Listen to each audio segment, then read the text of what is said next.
Back again with another video. This is Tim from Everyday Tactical Vids. Thanks as always for checking out the videos here on our channel. Today we're going to be talking about a non-permissive EDC, or a bladeless and knifeless EDC. So when a lot of people think about everyday carry, EDC, they think of what gun they're going to carry and or what knife they're going to carry, and then some other items as well. There are places around the world, and even in the US in particular, where you can't carry a gun and you can't carry a knife. And so what does that mean in that situation? What can you carry that could actually be helpful to give you an advantage, to help you out to do some problem solving or deal with everyday situations or even crisis situations that might pop up? So what we're looking at here is a non-permissive EDC, and all these items came to us from CRKT, Columbia River Knife and Tool. I contacted my buddy Ben over there and said, hey, I got this idea for a project. What do you think about backing us up? And so they said, yeah. And so he sent me a bunch of items. Certainly there are other items like this from other companies, but you're looking at a bunch of items from CRKT that I think build a nice baseline for a non-permissive or a knifeless, gunless, everyday carry situation. Some are more tactically inclined, some are very practical, some are just going to help you in just day-to-day stuff. So let's talk about what we have here. We've got a James Williams flashlight, a James Williams tactical pen, we have a money clip, we have a Parasaw bracelet with a bottle opener attached, we have the K.E.R.T, and this is basically a rescue tool, and then we have a driver here, and then their Eaton tool in the extra large version. So again, some of them, you know, flashlight and a tactical pen, probably a bit more tactically inclined.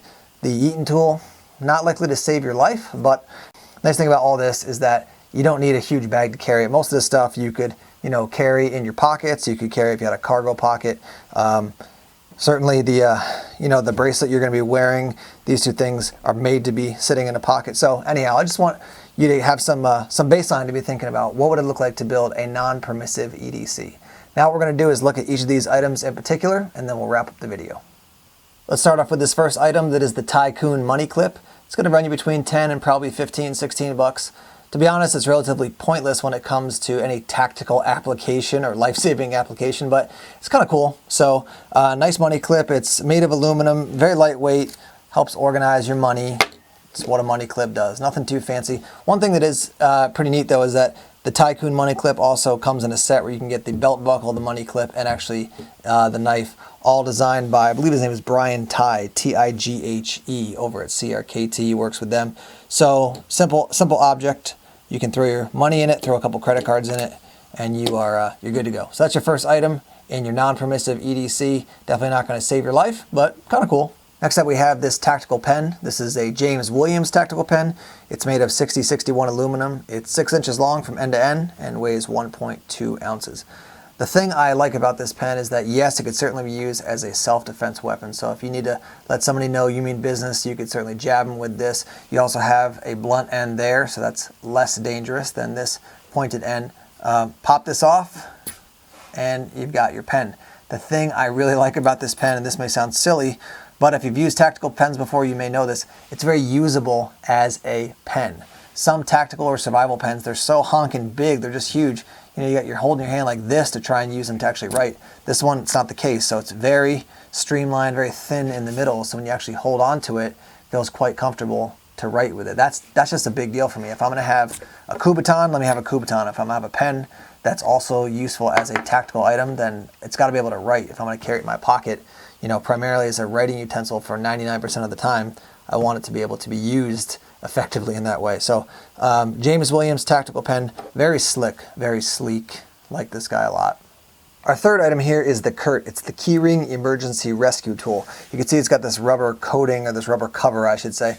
You take this off and now you are exposing the strap cutter. So you have a couple different features here. You have a small hex wrench, you have an oxygen tank key, so you can open up or adjust an oxygen tank. You have a small flathead driver there, and then you have your belt cutter there. It does come, they note, with a large key ring. So you could have this on your key ring and add a couple extra keys as well. Now, as I mentioned before, because this is a blade, though it's pretty much impossible to get your finger, you know, in there and hurt yourself in any way. Some people might say because it has a blade, it's now a bladed item, and therefore it's dangerous. So don't throw this on your key ring and then go and say, you know, it's not a knife, so I guess I'm safe. Just be aware that that is considered a blade by some people. It is a blade by everybody, just a matter of it's a dangerous blade. If you can have a small blade like that, or it's not a big deal, then you can throw a bunch of keys on here and you don't have to have a separate item with this. This is cool to have on a set of keys, you know, as far as a tool. If you got in a car accident and had to cut yourself out as far as your seatbelt, now you can do that. Or if you come across a scene and you had to help somebody out, again, a lot of things to think about it before you start cutting people's seatbelts and pulling them out of cars. But you know, if you came across somebody who was in a car that was on fire, or a car that had gone into water and the person was going to drown, yeah, you definitely want to cut their seatbelt if you have to in order to get them out. So simple item. We're starting to get a little bit more, if you will, practical when it comes to actually using the keychain or using the EDC items for day-to-day situations or emergency situations that might pop up. The one other thing I want to note is that this is considered a bottle opener. So if you turn it flat like this, you can get your bottle cap in there and pry. I do find that it seems like a lot of companies on these tiny little tools throw a bottle opener on pretty much everything. So yeah, there you go. The K.E.R.T, K-E.R.T, Keyring Emergency Rescue Tool. What we're looking at here is the Getaway Driver. And maybe you're the type of person who's like, you know, I want a couple EDC items on me, but I don't want to carry a ton of stuff. And yet maybe you can't carry a knife, or you can't carry a multi-tool, because a lot of multi-tools have a knife blade or a saw blade on them. Well, the Getaway Driver could be a really good option for you because it's compact and yet it's got a lot of features built in. Hex wrench here, oxygen tank wrench, and then you can see there, bottle cap opener. Feels like the mandatory bottle cap opener on all small multi-tools, yet I digress. We do have a Phillips head driver bit down here. You can take this out and you can store it inside along with flathead, Phillips head. So 4 different driver bits there. You can take this out when you want to actually remove one, and then you just, let me get the light right there. Basically push this through and that'll drive out the bit, and there you go. What you can also do is take this out and put it in here, and now that gives you more leverage to really crank down on something. The other thing worth noting is that you do have, let me get the light right here, tiny little LED light there. So you got a light, you got a bottle cap opener, you got all your drivers, you got some wrenches, and then you got 2 different options for how you actually set your wrench up. Little carabiner if you want to attach it to a keychain, or, you know, maybe put it on your belt loop. Getaway Driver, inexpensive, less than 20 bucks in general, and a nice little option for a non-permissive EDC. Next up we have the Eaton Tool XL, and let me say this, when you see this you might go like, okay, it's a spork, why would I need that as an everyday carry item? I was watching a video not long ago of a guy, and he was talking about, you know, the EDC items that he has in his bag, on his person, whatever it is, and he was saying that really he actually ends up using his spork or his fork a lot more than he actually expected. So, you know, again, throw it out there. Maybe it's got some applications for you. The cool thing about this is it's not just a spork. There are a bunch of different tools that are actually built into this. So it is stainless steel. It's a spoon fork, also known as a spork. You do have a bottle opener here. You also have a can opener over here, so you got to be careful that's a little bit sharpened. You have metric wrenches in here. You have a screwdriver or a pry tip here, and then it has a tiny little carabiner there.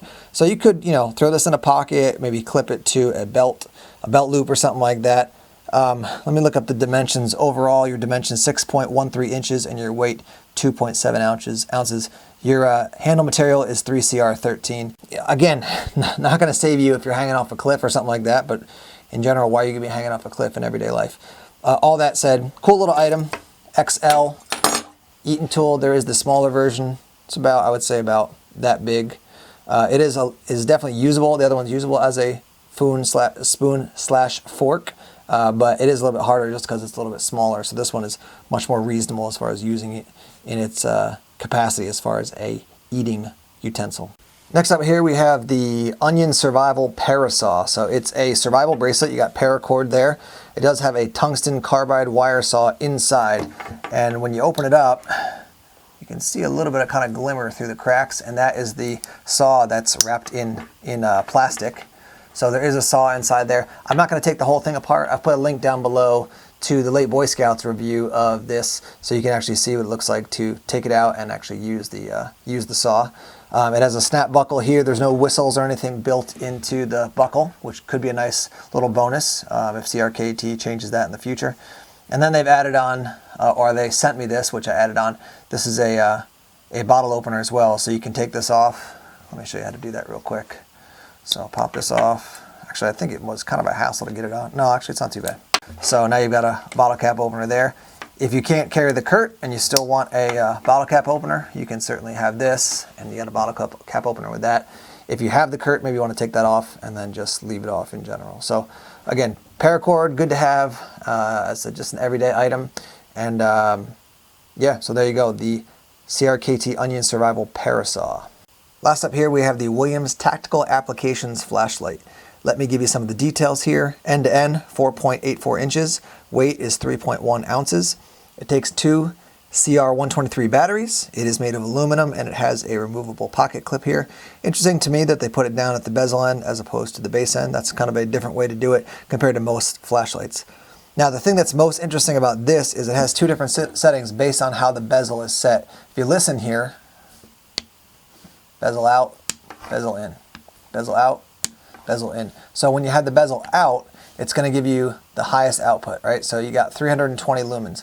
You have momentary on, so you just press this slightly and you can let it go. You can click it to on, very bright, and then you can kind of double tap and you'll go to the strobe feature. All right, so that's 320 lumens. Now click this in and you're going to get 3 lumens, 10 lumens, and 75 lumens, and then an SOS setting. So here's 3. Now it looks like on the camera like that's kind of fuzzy or it's strobing a little bit. It's just because of the camera. It's not the actual light. It's a very clear light. So that's 3 lumens, and then 10, and then 75, and then here's your SOS setting. So it's going to take a little bit of time to figure out exactly, are you going to carry it with the bezel in, the bezel out? How's it going to be set up? But, I mean, just look there. You have a bunch of different options built into one flashlight. And it's aluminum and very sturdy. So, again, if you don't have any kind of, a Kubotan or the tactical pen on you and you had to use something to let somebody know they need to get away from you, you could certainly use the butt end or even the bezel end of this thing. It wouldn't feel great. It's definitely not going to pierce the skin, but it's going to let somebody know you mean business if you have to get them away from you. So there you have it, a knifeless, gunless EDC setup, also known sometimes as a non-permissive EDC setup. So what about you? I mean, these are all items from CRKT. Are there other items from CRKT that you'd really like for an EDC setup that doesn't include a knife? Or maybe there's some other items that you have in your EDC setup that you say, man, I didn't realize how great it would be to have this item on me, but I use it all the time. So in the comments down below, let's hear some thoughts on your non-permissive EDC setup, either what you would do or maybe a setup that you've actually been running for a while and that you like. Thanks as always for checking out our videos. If you haven't done so already, I'd just love to encourage you to subscribe to Everyday Tactical Vids. Always putting out more information, more videos about things tactical, things practical, wilderness survival, bushcraft, lots of different things. So subscribe so you can be getting those videos on a regular basis. Also want to remind you that we're on Instagram, Tumblr, Facebook, and Twitter as well. And just back from SHOT Show, it's January 2015, and already thinking about Blade Show that's going to be happening this June. We'll be headed down there again. Thanks as always for watching the videos. Take care.